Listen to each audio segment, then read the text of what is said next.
Okay, so let's get into these chord voicings. Actually, before we do get into them, let me tell you what I'm going to be using in this video.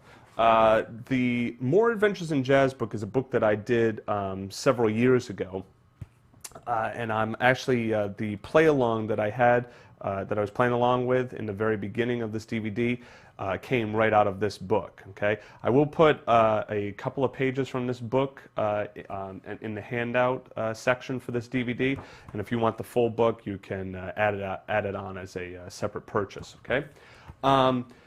There is a handout, and all I did was, I just printed it off and stuck it in a binder here. I don't know how many pages it is, maybe about 38 pages or something, 18 pages. So I suggest that you download the handout and print that off, okay, because you'll be able to follow along with what I'm doing. Even if you don't read music, don't worry about it, because I also have a lot of text in there to help guide you along the way. Okay, so right now I'm on page 2 of the handout, and we're going to talk about the different types of rootless chord voicings. There's basically 2 forms of a rootless chord voicing. There's the A form and the B form. Okay.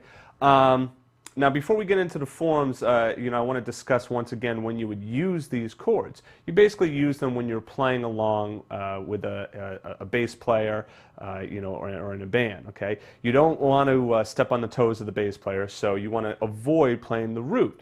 Now, it's also not just that you don't want to step on the toes of the bass player, but why double the root when you can, use other fingers, for tensions and stuff like that. So basically, rather than doubling the root that the bass player is already playing, you can use your fingers for something else. All right. Now, once again, like I wrote here, it allows you to add tensions to your chords. Now, common tensions are 9, 11, and 13. On a major 7 chord, we would typically use the 9th, okay? Actually, on all of our basic chords, the major 7, the minor 7, and the dominant 7th chord, we can use the 9th, all right? Major 7s, we can also use the sharp 11 and the 6, okay? Now, the 6th is an interesting one. Here's C major 7. Okay, I said we can add on 9. If we were to play 6, it usually is replacing the 7th, okay? So it's kind of a tension, but kind of not. Usually tensions are added on. In the case of a 6, it's replacing that 7th. Now you can put it in there, and now it starts to act like a tension because you have 6 and 7. And you can throw in sharp 11 up here. Okay? But anyways, let's get into the 2 forms here of the major 7 rootless chord voicing.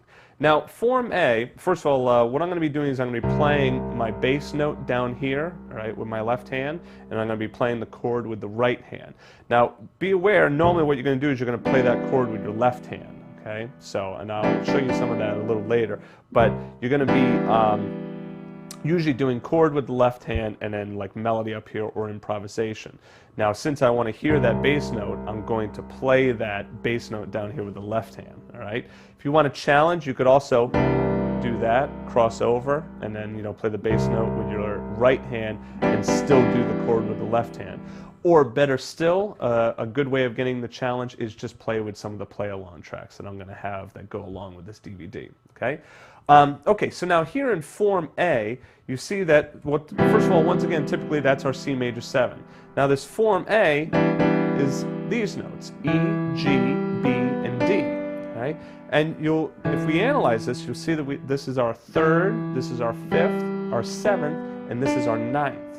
Okay? So one way of looking at it is we're just kind of like shifting that chord right on up by thirds, okay? These are all thirds, right? So C, E, G, B, that's our regular C major 7 chord. If we just shift it right on up, we get E, G, B, D, all right? Or 3, 5, 7, and 9. That's a good way of thinking about it, 3, 5, 7, and 9. When I put my C down there, wow, that's a real nice sounding chord.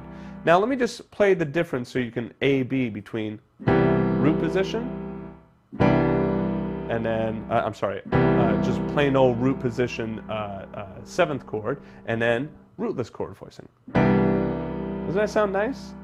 Now, I said that you usually use these rootless chord voicings when playing with a bass player, okay? However, you can also use them when playing solo, just like I just did. So here I'm playing them in my right hand, and I play the root down here in my left hand, and now check that out. If I played a root in a fifth, maybe even a root in a sixth, it's a little tense, a little low, right, if I did it up here. Yeah, that sounds really nice. So there's many ways in which you can use this. There's many little subtle differences and subtle ways of incorporating these chords into your playing. Okay, so that is form A, 3, 5, 7, 9. It's easy if you think, is the third on the bottom or the seventh on the bottom? If the third is on the bottom, it's form A. If the seventh is on the bottom, it's form B. Let's move over to form B right now.